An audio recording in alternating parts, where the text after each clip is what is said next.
ఇది ఒక dirty wife story. గురుగ్రామ్లో చోటు చేసుకుంది ఘటన. భర్తను ప్రియుడితో దారుణంగా చంపించింది ఆ భార్య. ఆ తర్వాత అదే ప్రియుడిపై మళ్ళీ రేప్ కేసు పెట్టింది. విచారణలో హత్య చేసినట్లు ఒప్పుకున్నాడు నిందితుడు. విక్రమ్, సోనీదేవి ఇద్దరు భార్య భర్తలు. ఇద్దరు కూడా గురుగ్రామ్లో నివసిస్తున్నారు. సోనీదేవికి ఇంటి ఎదురుగా ఉండే రవీంద్రతో వివాహితర సంబంధం కొనసాగుతుంది. అయితే రవీంద్ర ఫోన్లో తన తల్లి ప్రైవేట్ వీడియోలను చూసింది చిన్నారి. తన తల్లి ప్రైవేట్ వీడియోల విషయం తండ్రికి చెప్పింది చిన్నారి. ఈ నేపథ్యంలో ఒక్కసారిగా భర్త ఎక్కడ నిలదీస్తాడోనని భయపడ్డ సోనీ రవీంద్రకు విక్రమ్ను చంపేయాలని చెప్పింది భార్య. ఇక ఇంటర్నెట్లో చూసి ఎలా హత్య చేయాలో స్కెచ్ కూడా వేసింది. జూలై 26న జాబ్ నుంచి తిరిగి వస్తుండగా విక్రమ్ కిడ్నాప్ అయ్యాడు. ఫ్రెండ్స్తో కలిసి విక్రమ్ను హత్య చేశాడు రవీంద్ర. ఆ తర్వాత తన భర్త కనిపించడం లేదంటూ పిఎస్లో ఆ భార్య ఫిర్యాదు చేసింది. 3 రోజుల తర్వాత రవీంద్ర తనను రేప్ చేశాడంటూ ఫిర్యాదు ఇచ్చింది. రేప్ చేసి వీడియోలు తీశాడంటూ ఎవరికైనా చెప్తే చంపేస్తానని బెదిరించాడంటూ సోనీ ఫిర్యాదు చేసిన పరిస్థితి. దీంతో రవీంద్రను అదుపులోకి తీసుకున్నారు పోలీసులు. విచారణలో సోనీకి తనకు వివాహితర సంబంధం ఉన్నట్లు రవీంద్ర బయటపెట్టాడు. ఇద్దరూ కలిసి విక్రమ్ను హత్య చేసినట్లుగా నిందితుడు ఒప్పుకున్నాడు. దీంతో మొత్తం బండారం బయటపడింది. ఈ ఘటన గురుగ్రామ్లో చోటు చేసుకుంది. చాలా దారుణమైన ఘటన. భర్తను చంపేందుకు ప్రియుడితో కలిసి కుట్ర పన్నింది ఆ భార్య. అనంతరం ఇంటర్నెట్లో యూట్యూబ్ వీడియోలు చూసి ప్రియుడితో కలిసి భర్తను హత్య చేయించింది. ఈ దారుణమైన సంఘటన దేశవ్యాప్తంగా సంచలనం సృష్టించింది. ఇక ఈ విక్రమ్ సోనీదేవికి పెళ్ళై 3 ఏళ్ల కూతురు కూడా ఉంది. అయితే సోనీదేవి కొన్నాళ్ళుగా పొరుగింటితో ఉంటున్న రవీందర్తో పరిచయం ఏర్పడింది. అక్కడితో ఆగకుండా వివాహితర సంబంధం కూడా పెట్టుకుంది. ఒకరోజు సోనీదేవి ఆమె ప్రియుడు రవీందర్ కలిసి సన్నిహితంగా ఉన్న ఒక వీడియోను ఆమె కూతురు చూసింది. ఈ విషయం ఆమె తన తండ్రి విక్రమ్కు చెప్పింది. విక్రమ్ సోనీదేవిని రవీందర్ను మందలించడంతో వారి మధ్య తీవ్రమైన గొడవలు కూడా జరిగినట్టుగా చెప్తున్నారు. దీంతో సోనీదేవి ఎలాగైనా తన భర్త అడ్డు తొలగించుకోవాలనుకుంది. ఈ క్రమంలోనే ప్రియుడు రవీందర్తో కలిసి హత్యకు ప్లాన్ చేసింది. అందులో భాగంగానే హత్య ఎలా చేయాలి, శరీరాన్ని ఎక్కడ పారవేయాలనే వివరాలను ప్రియుడు ఆమె ఇద్దరు కలిసి ఇంటర్నెట్ యూట్యూబ్లో చూశారు. తర్వాత పక్కా ప్లాన్ ప్రకారం జూలై 26న ఆ రోజు రాత్రి రవీందర్ తన ప్రియురాలు భర్త విక్రమ్ ఇంటికి వెళ్ళాడు. విక్రమ్ను హత్య చేశాడు. తర్వాత అతని శరీరాన్ని పాతిపెట్టడానికి రవీందర్ తన మామ సంత్రపాల్, మనీష్, ఫర్యాద్ అనే 3 సహాయం కూడా తీసుకున్నాడు. ఆ తర్వాత విక్రమ్ కనిపించడం లేదంటూ భార్య సోనీదేవి పోలీస్ స్టేషన్లో ఫిర్యాదు చేసింది. దీంతో కేసు నమోదు చేసుకున్న పోలీసులు దర్యాప్తు చేపట్టారు. ఇదే క్రమంలో మరొక రోజు పోలీస్ స్టేషన్ వెళ్ళిన సోనీ పక్కింటి వ్యక్తి తనపై అత్యాచారం చేశాడని వీడియోలు తీసి బెదిరిస్తున్నాడంటూ పోలీసులకు పొంతనలేని సమాధానాలు చెప్పింది. ఇంకా దీంతో సోనీదేవి ప్రవర్తనపై అనుమానం వచ్చిన పోలీసులు విచారించారు. అందులో భాగంగా మొదట రవీందర్ను అదుపులోకి తీసుకొని ప్రశ్నించారు. అక్కడే అసలు విషయం బయటపడింది. విక్రమ్ను హత్య చేసినట్లు ఒప్పుకున్నాడు. అతనిచ్చిన సమాచారం ఆధారంగా సోనీదేవి, ఆమెతో పాటు రవీందర్, హత్యలో భాగమైన సంత్రపాల్, మనీష్, ఫర్యాదులను కూడా పోలీసులు అరెస్ట్ చేశారు. పోలీసుల విచారణలో సోనీదేవి, రవీందర్ తమ నేరాన్ని అంగీకరించారు. ఇక కూతురు తమ సంబంధాన్ని బయటపెట్టడంతో విక్రమ్ను ఎలాగైనా చంపాలని ప్లాన్ చేసుకున్నట్లుగా వాళ్ళు పోలీసుల ముందు వెల్లడించారు. ఈ కేసులో 5గురిని అరెస్ట్ చేసి కోర్టులో హాజరుపరిచారు పోలీసులు. ఈ ఘటన ప్రస్తుతం సంచలనంగా మారింది. ఇటీవలి కాలంలో వివాహితర సంబంధాల కారణంగా భర్తలను ప్రియుడితో కలిసి హత్య చేసిన దారుణ సంఘటనలు అయితే అనేకం వెలుగు చూస్తున్నాయి. భర్త, కుటుంబం, పరువు, పిల్లలు, తల్లిదండ్రుల గురించి కొంచెం కూడా ఆలోచించకుండా కొంతమంది బరి తెగిస్తున్నారు. నిజంగా గతంలో చాలా చోట్ల ఇలాంటి ఘటనలు కూడా జరిగాయి. తెలుగు రాష్ట్రాలను కాదు, దేశవ్యాప్తంగా ఇలాంటి ఘటనలు జరిగాయి. మీరు చూస్తున్న ఆ దృశ్యాలు సోనీ, విక్రమ్ ఇద్దరు కూడా భార్యాభర్తలు. కానీ మధ్యలో 3వ వ్యక్తి ఎంట్రీ ఇవ్వడంతోనే ఈ వ్యవహారం అంతా బెడిసికొట్టింది. ఒక్కసారిగా ఆ ఎదురింట్లో ఉన్న రవీందర్ అనే వ్యక్తితో వివాహితర సంబంధం పెట్టుకోవడం, అతనితో సన్నిహితంగా మెలగడం, ఈ మొత్తం వ్యవహారంలో సన్నిహితంగా మెలిగిన క్రమాన్ని కంప్లీట్గా తన కూతురు ఆ అమ్మాయి చూడడం, ఆ వీడియోలు చూడడం, ఎక్కడ తండ్రికి పూర్తి వివరాలు చెప్తుందో అన్న ఒక అనుమానం, ఆల్రెడీ తెలిసి గొడవలు కూడా జరిగిన ఆ పరిస్థితులు ఇవన్నీ కలిసి అతన్ని హత్య చేసేందుకే పక్కా స్కెచ్ వేసింది. ప్రియుడితో కలిసి హతమార్చిన పరిస్థితి.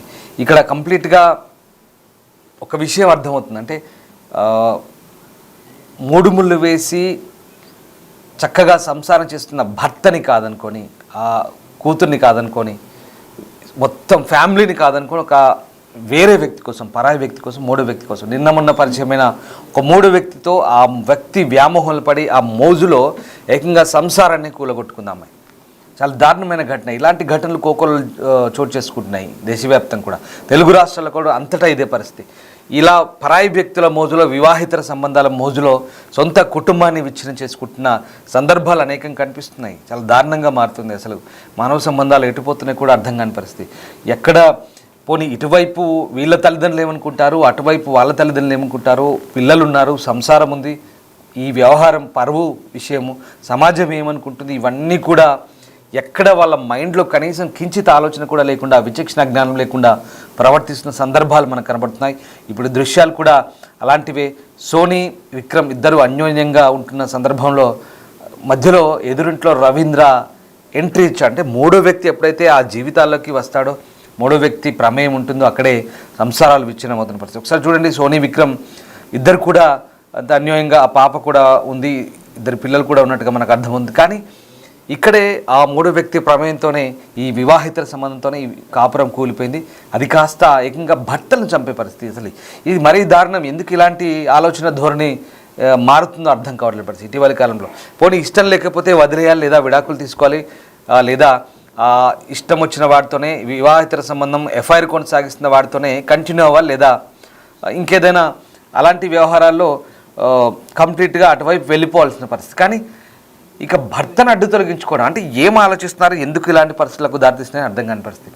మూడో వ్యక్తి కోసం ఏదో ఆ వ్యక్తి, పరాయి వ్యక్తి మోజులో, క్షణికావేశంలో కొద్ది రోజుల పాటు కొనసాగే ఆ సంబంధానికి, లేదా ఈ అనవసరమైన ఇలాంటి రిలేషన్స్ కోసం ఏకంగా భర్తలను చంపడం, ఏకంగా కుటుంబాన్ని విచ్ఛిన్నం చేసుకోవడం ఇటీవల పరిపాటిగా మారింది. చూడండి, ఆ వ్యక్తి చివరికి దోషిగా మారి ఎవరైతే ప్రియుడు ఉన్నాడో, అలాగే ఆ హత్యకు సహకరించిన వ్యక్తులు ఉన్నారు, అందులో ఒక 60 ఏళ్ళ పైబడిన ముసలాయన కూడా ఉన్నాడు ఈ హత్యకు సహకరించడంలో. వాడికి ఏం పోయే కాలం అసలు అర్థం కాని. అందులో 20 ఏళ్ళ ఒక టీనేజర్, ఒక యువకుడు ఉన్నాడు, 60 ఏళ్ళ పైబడ్డ మరో వ్యక్తి ఉన్నాడు. వీళ్ళంతా కూడా ఆ ప్రియుడు ఎవడైతే ఉన్నాడో రవీంద్ర అనే వాడికి చుట్టాలు వీళ్ళంతా కూడా. సో వాళ్ళంతా కూడా ఈ హత్యకు సహకరించారు. అంటే వాళ్ళకి ఏ రకమైన ప్రలోభాలు పెట్టాడో, ఏమి ఎర చూపాడో తెలియదు. కానీ ఒక వ్యక్తిని హతమార్చడము, ఆ కుటుంబాన్ని విచ్ఛిన్నం చేయడం కూడా ఇలాంటి వ్యక్తులకు, అంటే ఇక్కడ ఈ మహిళ అందిస్తున్న తోడ్పాటు కూడా అక్కడ వాళ్ళకు ఇంతటి నేర ప్రవృత్తికి పాల్పడడానికి లేదా తెగింపుకు కారణమని అనిపిస్తుంది. సో ఇక్కడ ఈ వివాహేతర సంబంధాల కారణంగానే ఇలాంటి చాలా వెలుగులోకి వస్తున్నాయి. ఇక్కడ ఎవ్వరు కనబడలేదు, భర్త లేదు, కుటుంబం లేదు, పిల్లలు లేరు, తల్లిదండ్రులు లేరు. అసలు చాలా దారుణంగా జరుగుతున్నాయి. ముఖ్యంగా ఈ బరి తెగింపు అనేది ఏదైతే ఉందో, ఇది ఎంతవరకు వెళ్తుంది అనేది మనం చూడండి ఒకసారి. ఆ అమ్మాయిని, ఆ భార్య భర్తలు ఎంత అన్యోన్యంగా ఉన్నారు, కానీ విచ్ఛిన్నమైంది పూర్తిగా. ఇంకా ఎలా అంటే కంప్లీట్గా ఆ ప్రియుడితో కలిసి ఇటీవల కాలంలో టెక్నాలజీని యూజ్ చేస్తున్నారు. మళ్ళీ ఎటొచ్చి టెక్నాలజీని వాడుతున్నారు. యూట్యూబ్లో ఎట్లా చంపాలి, ఎట్లా హత్యలు చేయాలి, ఏ రకంగా హతమార్చాలి, హత్య చేసినాక మనిషిని ఏ రకంగా మళ్ళీ ఆనవాళ్ళు లేకుండా చేయాలి. ఇంత చాలా చాలా క్రూరమైన ఆలోచన, చాలా దుర్మార్గమైనటువంటి ఒక రకమైన ఇడియాటిక్ థింకింగ్. ఇదంతా కూడా ఏంటి అసలు, ఈ ఆలోచన ధోరణికి కారణం ఏంటి, ఎందుకు ఇలాంటి మార్పు వస్తుంది, పెళ్ళిళ్ళకు ముందు ఎలా ఉన్నారు, పెళ్ళిళ్ళు అయిన తర్వాత ఎందుకు ఇలాంటి ఈ ఘటన చోటు చేసుకుంది. పోనీ ఆ ఇంట్లో పుట్టి పెరిగిన నేపథ్యంలో కూడా బాగానే చక్కగా చదువుకుంటున్నారు, తల్లిదండ్రులు చూసిన సంబంధాన్ని చేసుకుంటున్నారు, ఒప్పుకుంటున్నారు. కానీ తీరా సంసారం చేసిన క్రమంలో పిల్లలైన తర్వాత ఇతర వ్యక్తి మోజులో, పరాయి వ్యక్తి మోజులో ఇలా కుటుంబాలని పూర్తిగా విచ్ఛిన్నం చేసుకోవడం, లేదా నేరాలకు పాల్పడడం. ఇప్పుడు ఏంటి, పిల్లలు అనాథలుగా వెళ్తారు, తండ్రి కోల్పోయాడు, పిల్లలు అనాథలుగా ఉంటారు. ఎందుకంటే ఈ వ్యక్తి ఆల్రెడీ జైల్లో ఉంటుంది, కొన్నాళ్ళ పాటు జైల్లో ఉండాల్సి వస్తుంది. ఇక పిల్లలు వాళ్ళ బాగోగులు మళ్ళీ ఇటువైపు వాళ్ళు అటువైపు వాళ్ళు చూసుకోవాల్సిన పరిస్థితి. ఆ సందర్భంలో కూడా తేడాలు వస్తే పిల్లల పట్ల కూడా కొంత వివక్ష ఉంటుంది, కొన్ని ఇబ్బందికర పరిస్థితులు ఉంటాయి. ఏదేమైనా వీళ్ళు చేసే ప్రతి పని కూడా మొత్తం కుటుంబం మీద ఎఫెక్ట్ పడుతున్న పరిస్థితి కనబడుతుంది. అటు భర్తను ఎలాగో చంపేసింది, భర్త లేడు, ఇప్పుడు తల్లి జైలుకి వెళ్తుంది, మరి ఇప్పుడు ఆ పిల్లల పరిస్థితి ఏంటి, ఇటు అమ్మమ్మ వాళ్ళ వైపా లేదా నానమ్మ వాళ్ళ వైపు ఎవరో ఒకరి వైపు ఉండాలి. సో ఆ క్రమంలో వాళ్ళు కూడా అనేక రకాలైనటువంటి చీత్కారాలు, అవమానాలు లేదా ఏదో కొన్ని ఎదుర్కోవచ్చు, ఎదుర్కోకపోవచ్చు. కానీ వాళ్ళు ఈ వయసులో ఆ చిన్న పిల్లలు మానసికంగా ఇబ్బందులు పడాల్సిన పరిస్థితి. అంతేకాదు వీళ్ళు చేస్తున్న ఈ క్రమంలో సొసైటీ అంతా కూడా వాళ్ళ వైపు ఎత్తి చూపుతుంది. మీ అమ్మ ఇలా చేస్తున్నారో, మీ నాన్న ఇలా చేశాడనో, ఇలా అయిపోయాడనో, ఈ రకరకాల చర్చలు, వాదనలు అక్కడ ఉంటుంటాయి. పిల్లల మనసును గాయపరిచే అంశాలు ఇవన్నీ కూడా. సో ఇలాంటి ఘటనలు తరచుగా జరుగుతున్నాయి. నిజంగా సమాజంలో మార్పు రావాల్సిన అవసరం ఉంది. మరీ ముఖ్యంగా ఆడవాళ్ళు మగవాళ్ళని చంపడం ఒక ట్రెండ్గా మారింది. మరి అది పెళ్ళయ్యాక ఈ పరాయి పురుషుల మోజుల్లో భర్తల్ని చంపడం, సంసారాలను విచ్ఛిన్నం చేసుకోవడం అనేది చాలా తరచుగా జరుగుతున్న సంఘటనలు. చాలా బాధాకరంగా అనిపిస్తుంది. ఇలాంటి వార్తలు ప్రజెంట్ చేసే ముందు కూడా 1 కాదు 2 కాదు వరుసగా డైలీ ఇలాంటి స్టోరీసే మీ ముందుకు తీసుకురావాల్సిన పరిస్థితి. ఎందుకంటే కేవలం మిమ్మల్ని అప్రమత్తులు చేయడమే సమాజంలో జరుగుతున్న ఈ మానవ సంబంధాల విషయంలో ఎలాంటి మార్పులు వస్తున్నాయి, ఎంత అప్రమత్తంగా ఉండాలనేది ఈ వార్తలను పదే పదే చెప్పడం ద్వారా మీకు సూచించే పరిస్థితి. ఇది వ్యూవర్స్ అడ్వైస్గా చెప్తున్నాం. ఎందుకంటే మనము మేఘాలయ హనీమూన్ కేసు దగ్గర నుంచి వరుసగా గత 1-2 నెలలుగా తరచూ ఇలాంటి స్టోరీలు చెప్తున్న క్రమంలో కొంత ఇబ్బందిగా అనిపించినప్పటికీ కేవలం మిమ్మల్ని అప్రమత్తులు చేయడమే ఈ వార్తల ప్రధాన ఉద్దేశంగా మేము మీకు చెప్పదలుచుకున్నాం. ఎస్, మీరు చూస్తున్న దృశ్యాలు చిత్రంలో ఆ నిందితులు ఎవరైతే ఉన్నారో ఇప్పుడు కటకటాలు లెక్కించాల్సిన పరిస్థితి వస్తుంది. మొత్తం మీద ఈ మొత్తం వ్యవహారాలు చూస్తున్న సమాజం అంతా కూడా సమాజంలో ముఖ్యంగా ఆడవాళ్ళ ఆలోచన ధోరణిలో, మగవాళ్ళు కానీ ఆడవాళ్ళు కానీ ఆలోచనల ధోరణిలో మార్పు రావాల్సిన అవసరాన్ని నొక్కి చెప్తుంది.